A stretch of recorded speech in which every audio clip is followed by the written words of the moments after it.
안녕하십니까. 한국거래소사나 한국 IR 협의회 반도체 애널리스트 김경민입니다.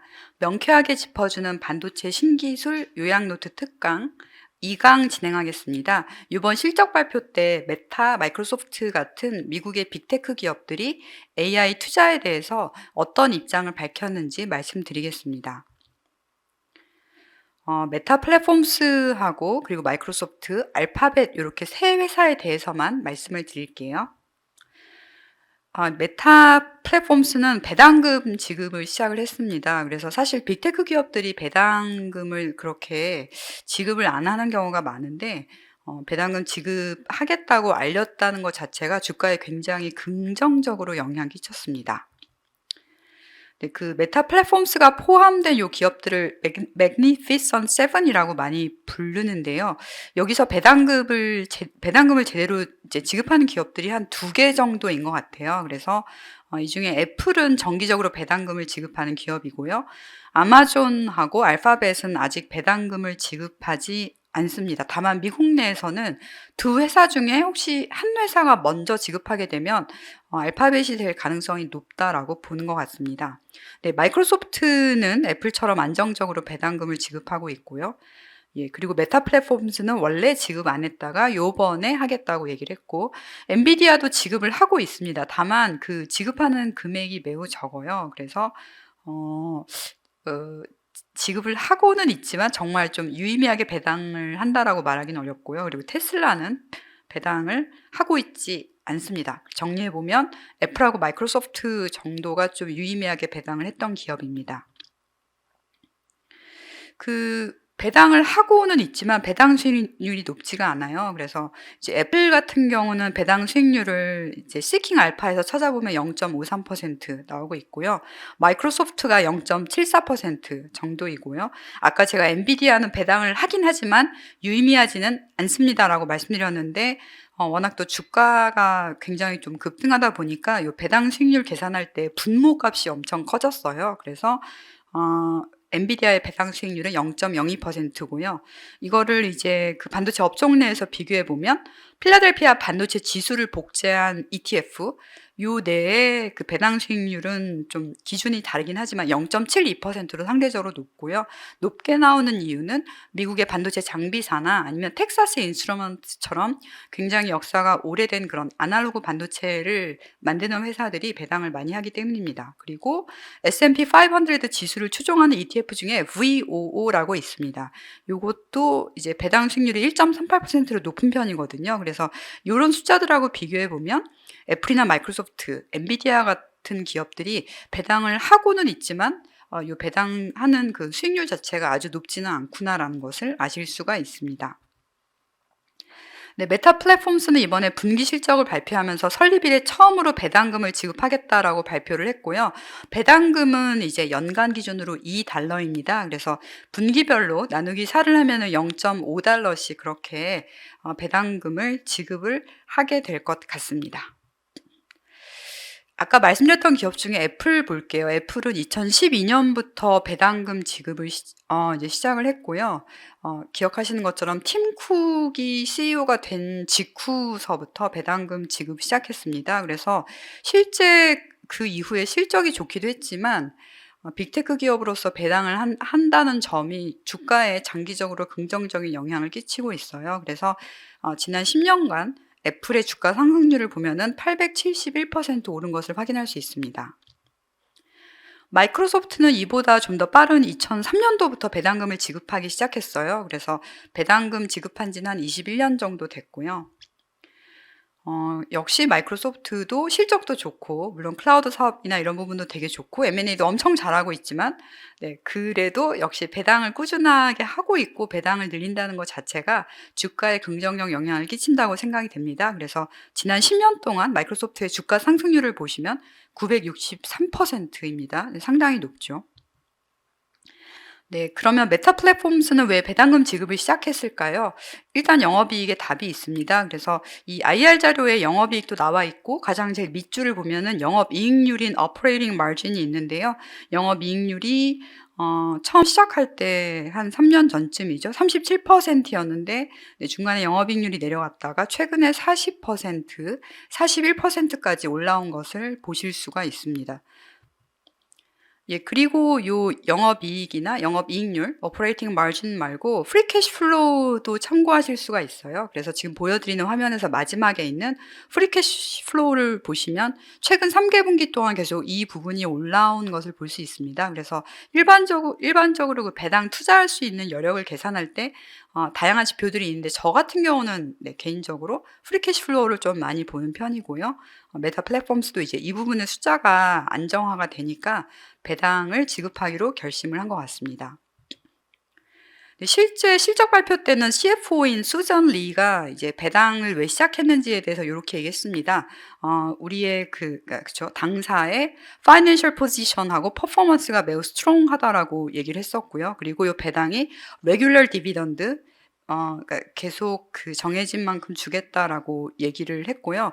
원래 그 자사주 매입도 했었습니다. 그런데 그 자사주 매입도 계속 동시에 같이 진행을 할 것 같아요. 그래서 요 배당 지급하는 부분에 대해서 CFO께서 굉장히 좀 디테일하게 얘기를 했고 또 Q&A에서도 또 많은 이야기들이 나왔습니다.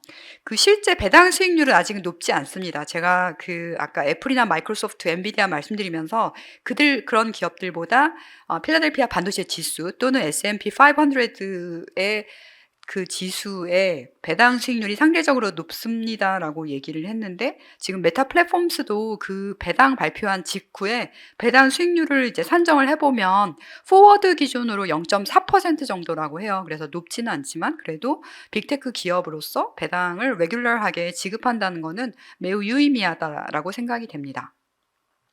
네, 그렇다면 배당금 지급을 시작한 메타 플랫폼스는 설비 투자에 대해서는 어떤 입장일까요? 일단 가장 최근 분기의 설비 투자는 이제 전년 동기 대비 감소했고요. 2023년 설비 투자도 전년 대비 감소했습니다. 그래서 지금 보시는 것 중에 왼쪽은 쿼럴리 숫자고 오른쪽은 애뉴얼 숫자인데요. 둘 다 보면 요 뭔가 그 동기간 대비 감소했구나라는 걸 보실 수가 있습니다. 그래서 메타 플랫폼스뿐만이 아니라 미국 및 중국의 빅테크 기업들은 2023년 설비 투자 총액이 전년 대비 감소했어요. 그래서 지금 보시는 요 이얼리 밸류스 차트는 2010년부터 2023년, 2024년 추정치까지 포함하고 있는데 중간에 계속 올라갈 것 같다가 2023년에 쑥 내려오는 걸 보실 수가 있습니다. 저는 요 차트를 원래 예전에는 엑셀을 이용해서 그렸는데요. 이번에는 요 숫자값만 갖고 챗 GPT-4를 이용해서 그렸습니다. 근데 제가 엑셀에서 그린 거 못지않게 좋은 결과가 나와서 이렇게 또 편안한 마음으로 보여드리고 있습니다. 그래서 2023년도에 메타 플랫폼스뿐만이 아니라 이 빅테크 기업들이 설비 투자를 보수적으로 진행한 이유는 첫 번째로 고금리로 인한 높아진 부채 비용 그리고 기업 지출, 즉 보통 기업 지출이라고 하면은 이제 미국 내 Fortune 500 기업들, 대기업들의 그 IT 스펜딩을 의미하는 경우가 많습니다. 그래서 이 기업 지출의 삭감이 빅테크 기업들의 설비 투자에 2023년에 부정적 영향을 끼쳤습니다. 네, 그러나 2024년 설비 투자는 분명히 늘어납니다. 그래서 메타 플랫폼스 같은 경우는 2024년도 설비 투자는 30에서 37 빌리언이라고 굉장히 좀 레인지를 크게 줬고요. 그리고 그 어느 숫자가 되든 이제 그 높은 숫자 기준으로는 전년 대비 최소한 2 빌리언 증가한 것이다. 이렇게 얘기를 했습니다. 2 빌리언이면은 원화 기준으로 2조 원 이상의 금액이니까 큰 금액이다라는 걸 알 수가 있고요. 그러면 왜 이 설비 투자를 늘릴까요? 일단 향후에 초거대 언어 모델의 훈련 및 오퍼레이션 할 때 더 많은 컴퓨팅 성능을 필요로 한다라고 얘기를 했습니다. 그리고 최신 버전의 대형 언어 모델은 매년 약 10배의 컴퓨팅 자원으로 그 트레이닝, 훈련이 필요하다라고 얘기했어요. 그래서 제가 1강에서 마이크론 CEO 발언 중에 large 모델에 대해서 large, larger, large 이렇게 해서 정말 초거대 언어 모델 이렇게 얘기했다고 말씀을 드렸는데 역시 또 아주 비슷한 언급을 메타 플랫폼스 실적 발표에서 확인할 수 있었습니다. 예, 그러면 초거대 언어 모델을 훈련하는데 왜 컴퓨팅 자원이 많이 필요할까요? 일단 이 대부분의 자연어들은 매우 복잡하고 뉘앙스가 풍부합니다. 단어의 의미는 문맥뿐만이 아니라 사실 띄어쓰기에 따라 달라질 수 있고요. 실제 최근에 발표된 언어 모델 중에 일부 언어 모델은 띄어쓰기를 기준으로 말뭉치를 구분하는 그런 것들도 있습니다. 그래서 저도 요즘은 챗GPT-4나 다른 언어 모델을 이용해서 뭔가 질의응답을 주고받을 때는 띄어쓰기를 엄청 신경 써서 하고 있습니다.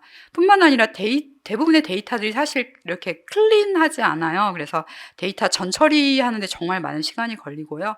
예전에 그 엔비디아 CEO 발언 중에 보면은 전체 컴퓨팅 자원의 3분의 1 정도가 이 데이터 전처리, 프리프로세싱 하는데 쓰인다라고 할 정도로 전처리하는데 굉장히 많은 자원이 쓰입니다. 그리고 훈련 시간도 많이 걸리고요. 그래서 예를 들어서 어떤 그 그러니까 훈련을 위해서 코딩을 한 다음에 요거를 CPU로 돌리면 4시간.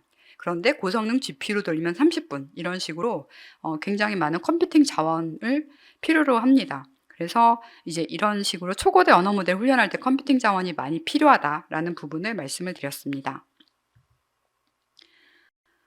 네, 이제부터 마이크로소프트 말씀드릴게요. 마이크로소프트는 이제 아까 그 메타 플랫폼스랑 달리 좀 분기 가이던스 위주로 커뮤니케이션 했어요. 메타 플랫폼스는 이제 4분기가 끝났기 때문에 2024년 설비 투자 전망을 좀 구체적으로 얘기를 했고, 마이크로소프트는 그 연간 기준이 메타 플랫폼스랑 다르거든요. 그 달력 기준이 아닙니다. 그래서 이번 커뮤니케이션 내용은 약간 애뉴얼보다는 좀 쿼럴리 기준으로 많이 커뮤니케이션이 됐습니다. 네, 근데 마이크로소프트도 어찌 됐든 다음 분기에 그 자본 지출을 늘린다라고 얘기를 했어요. 그래서 자본 지출 이야기할 때 금융 리스까지 포함하고요. 직전 분기에는 이게 115억 달러로 예상보다 낮았다고 합니다. 근데 그중 일부 계약의 납기가 직전 분기에서 다음 분기로 변경됐기 때문인데, 다음 분기에는 클라우드 및 AI 인프라에 대한 투자와 일부 계약의 납기 변경 영향을 받아서 자본 지출이 크게 증가한다고 했고요. 요 크게 증가한다는 표현을 이제 영어로 increase하고 materially라고 표현했습니다. 그래서 사실 이런 CEO나 CFO가 발언을 할 때는 숫자 위주로 발언하고요. 이런 부사는 사실은 잘 쓰지는 않거든요. 네, 그런데 요 materially라는 단어를 본 순간 굉장히 많이 느는구나, 이런 느낌을 주었습니다. 그래서 마이크로소프트의 발언에 따르면 이미 1년 전부터 자본 지출이 가속화 되고 있고, 그리고 이는 서버 및 새로운 데이터 센터의 확장을 통해서 미래의 수요를 충족하기 위한 것이다, 이렇게 이야기를 했습니다. 실제로 클라우드 서비스 공급사들의 전체 투자 대비 AI 비중을 살펴보면 마이크로소프트가 매우 높습니다. 그래서 지금 화면에 보시는 이 막대 그래프는 카운터포인트 리서치에서 만든 것인데요. 전 세계 빅테크 기업 중에 마이크로소프트가 전체 설비 투자의 13% 정도가 AI 관련된 설비 투자라는 걸 알 수 있고요. 그 다음에 설비 투자 비중 중에 AI 비중이 높은 거는 놀랍게도 중국의 바이두입니다. 그래서 보통 이런 빅테크 기업들이 설비 투자 총액 위주로 커뮤니케이션을 하고, 그중에 AI 관련된 설비 투자가 정확하게 얼마인지까지는 얘기를 안 하는 경우가 많은데요. 그래서 저도 항상 비중이 정말 얼마일까 되게 궁금했는데, 지금 이 차트 보시면서 마이크로소프트나 구글, 바이두, 텐센트, IBM, 오러클 같은 기업들이 전체 설비 투자의 어느 정도를 AI 쪽으로 얼로케이션 하고 있는지 봐주시면 좋을 것 같습니다. 예, 그리고 마이크로소프트는 이번에 코파일럿에 대해서 굉장히 많이 얘기했습니다. 저도 이제 요 파워포인트 만들 때 코파일럿을 좀 쓰긴 했는데요. 요 코파일럿이 저같이 일반 유저를 위한 코파일럿도 있고요. 개발자를 위한 코파일럿도 있습니다. 그래서 개발자를 위한 그 코파일럿을 이제 GitHub 코파일럿이라고 하고요. 그래서 요 GitHub 코파일럿의 성장과 채택을 통해서 AI 전략을 강화하고 있습니다. 그 GitHub 코파일럿은 이제 전반적으로 요걸 도입하고 나서 매출이 매우 빠르게 성장하고 있다고 얘기를 합니다. 그래서 사실 개발자가 아닌 분들은 이 부분에 대해서 좀 공감을 많이 못 하실 수 있는데, 마이크로소프트가 그 전체 실적 발표에서 상당한 분량을 할애해서 이 부분에 대해서 이야기를 했습니다. 네, GitHub라는 거는 사실 이제 개발자들이 개발한 코드가 저장되어 있는 어떤 플랫폼, 이렇게 이해해 주시면 좋을 것 같아요. 그래서 이 플랫폼을 원래 이제 마이크로소프트가 가지고 있던 게 아니라 2018년도에 인수했습니다. 그래서 그 이후에 플랫폼을 강화하고 있고 최근에 여기에 코파일럿을 도입했다. 이렇게 이해해 주시면 좋을 것 같고요. 실제 요 GitHub 코파일럿을 사용해 본 개발자가 그 이제 후기 같은 것들을 올리잖아요. 그래서 제가 그 후기를 찾아봤는데 그 글의 제목이 재밌습니다. You are reading my mind. 그러니까 그 내 마음을 읽고 있네요. 이렇게 있고요. GitHub의 AI 코더가 amazes. 깜짝 놀랐다. 그리고 가로치고 terrifies. 네. 공포에 질렸다라고 나와 있죠. 그래서 그 아마 저는 제가 아직 GitHub를 많이 안 써봐서 뭐라고 말씀 못 드리겠지만 실제 이 개발자분들이 이 기능을 보고 이 기능 덕분에 매우 편리하게 개발할 수 있게 돼서 좋게 생각하기도 하지만 공포심도 많이 느꼈다. 이렇게 해석할 수 있을 것 같습니다. 예, 그래서 그 GitHub 코파일럿 로드맵 관련돼서 아까 말씀드렸던 것처럼 다양한 이야기들이 언급이 됐고요. GitHub의 매출 자체가 전년 동기 대비 40% 이상 증가했고 구독자도 계속 증가하고 있다. 이런 부분들이 나왔고요. 또 이 GitHub 코파일럿을 적극적으로 사용하는 기업들, 뭐 오토데스크나 델 테크놀로지스, 골드만삭스 이런 기업들의 개발자들이 이 플랫폼을 굉장히 선호하고 있다. 이런 부분들이 언급이 됐습니다.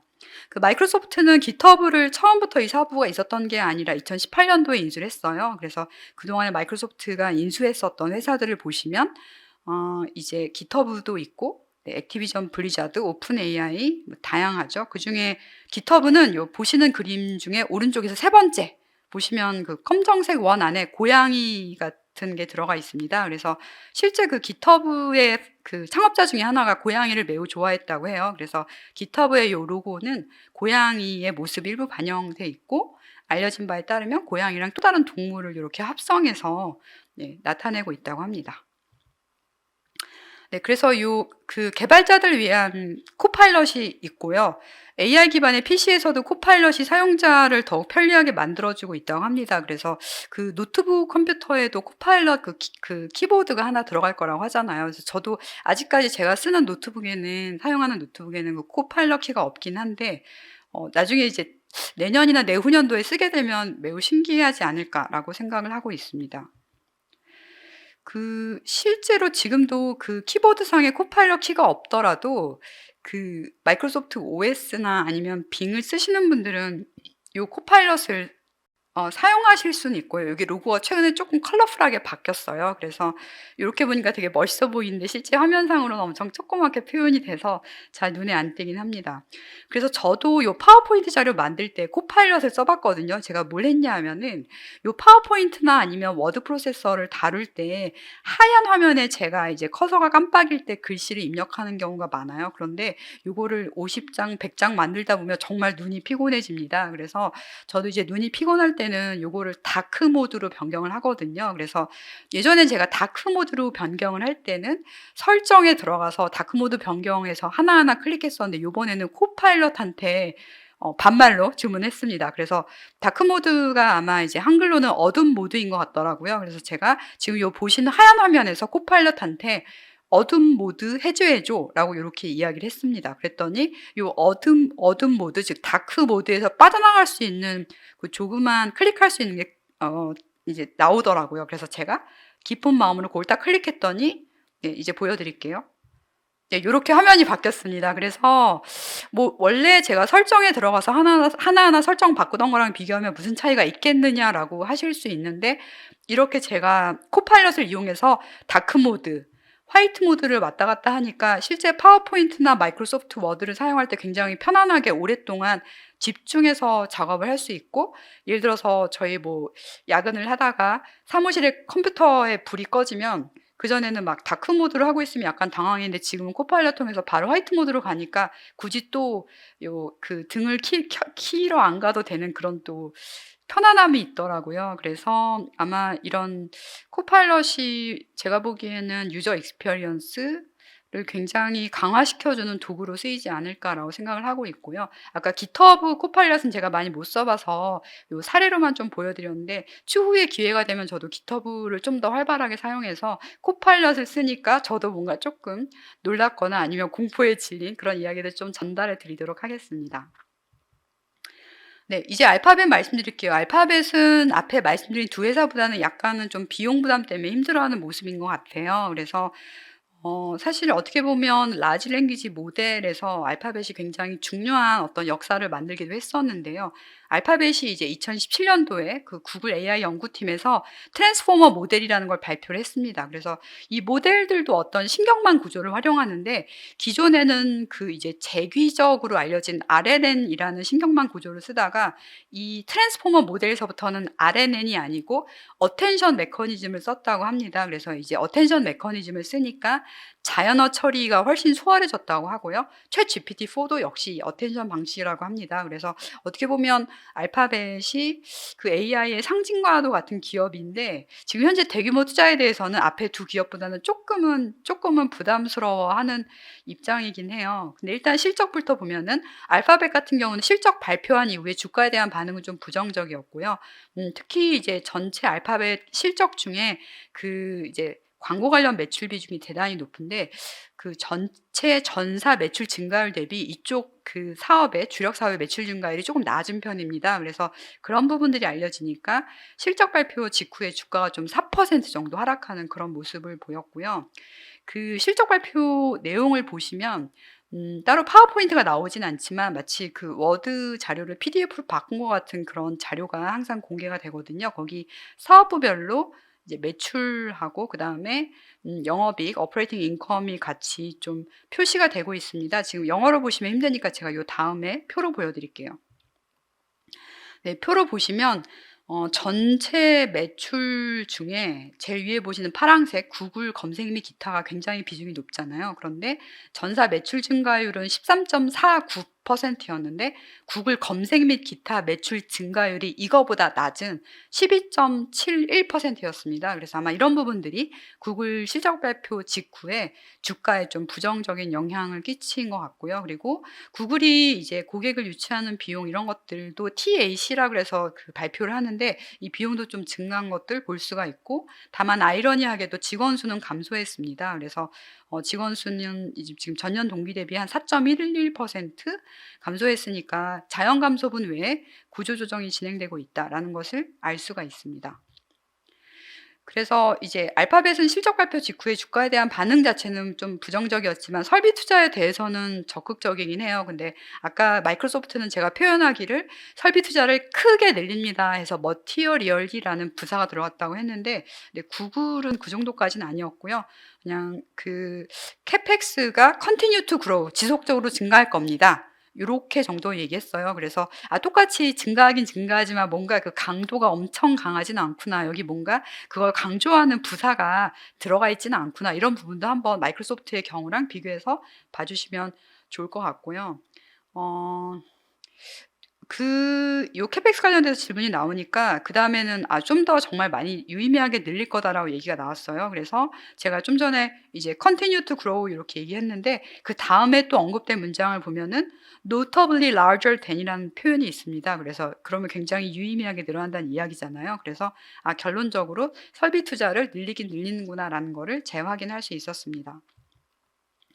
예, 알파벳은 AI 관련 대규모 투자를 전개하면서도 조직 효율화와 인력 구조 조정도 동시에 추진 중입니다. 그래서 실제 실적 발표 내용은 1시간 정도 진행이 돼요. 그런데 이 스크립트는 실적 발표하고 나서 이틀 정도 지나면은 대부분 인터넷에 무료로 공개가 되고요. 요 공개된 스크립트 1시간 분량을 챗 GPT-4에 넣어서 요 위에 스크립트 중에 조직 효율화나 인력 구조 조정 관련된 키워드를 찾아달라라고 얘기하면 지금 보시는 것처럼 내 화면에 요런 그 해당되는 문장들을 찾아줍니다. 여기 보시면 중간에 뭔가 그 우선순위가 떨어지는 그러니까 non-priority 프로젝트에 대해서는 좀 규모를 줄이고 있다 이런 표현들도 나오죠. 그래서 사실 영어로 된 문장을 읽으시는 속도가 정말 빠르다면 이거를 후다닥 보실 수가 있지만 저도 사실 요 1시간 분량의 글을 읽는 데는 1시간 이상 걸리거든요. 그래서 그런 어려움을 느끼는 분들은 챗 GPT 같은 언어 모델 챗봇을 이렇게 적극적으로 활용하시면 좋을 것 같습니다. 그래서 알파벳은 자체 설비 투자뿐만이 아니라 AI 기업 지분도 역시 투자를 하고 있고요. 투자받은 기업 중에 엔트로픽이라는 회사가 있습니다. 엔트로픽은 2021년도에 설립된 미국의 인공지능 스타트업이고요. 지금 엔트로픽 관련돼서 최근에 나온 뉴스를 보면은 올해 11월에 미국 대선이 있잖아요. 그래서 예전에 그 미국 대선 때도 특정 후보에 대해서 뭔가 잘못된 정보, 악성 정보 이런 것들이 급격하게 퍼져나간 것들에 대한 우려가 있었는데 이제 이번에는 그런 잘못된 정보가 퍼지지 않도록 엔트로픽이 뭔가 그 대안을 마련하는 그런 시스템을 준비하고 있다고 합니다. 그래서 그 엔트로픽에 대해서 찾아보니까 아직 상장 기업이 아니기 때문에 정보가 많지는 않았지만 구글의 모회사인 알파벳도 여기에 지분 투자를 했고요. 아마존도 지분 투자를 했습니다. 그래서 엔트로픽이라는 키워드로 이미지 검색해 보니까 이렇게 구글하고 아마존하고 연결된 듯한 그런 그림이 나오더라고요. 그래서 전반적으로 보시면 알파벳도 그렇고 마이크로소프트도 그렇고 메타 플랫폼스도 그렇고 뭐 배당금을 지급을 하던 안 하던 회사의 상황이 어떠하던 기본적으로 올해 2024년 자본 지출에 대해서는 매우 좀 이제 적극적인 입장이다라는 것을 아실 수가 있습니다. 네, 이렇게 이 강에 대해서 마무리하도록 하겠습니다. 감사합니다.